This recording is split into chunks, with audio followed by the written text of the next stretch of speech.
पहिला सामना खेळतायत. समोर हवेत खेळला क्षेत्ररक्षक चेंडूच्या खाली हाताला चेंडू गेला सीमारेषा पार. CPL षटकार.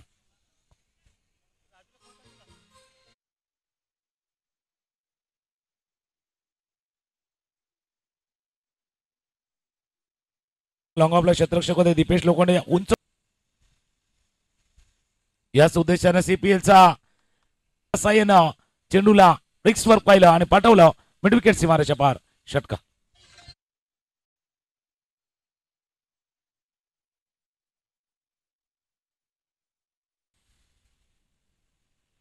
पुन्हा एक बॅक ऑफ द हँड चेंडू हाताळला होता. चेंडू चालू वेगाने वेगाने वेगाने पार. चौकार.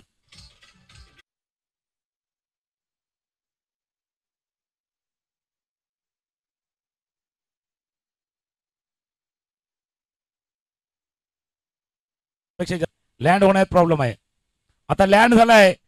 स्लॉक केलाय स्लॉक केलाय स्लॉक केलाय स्लॉक केलाय. चौकार.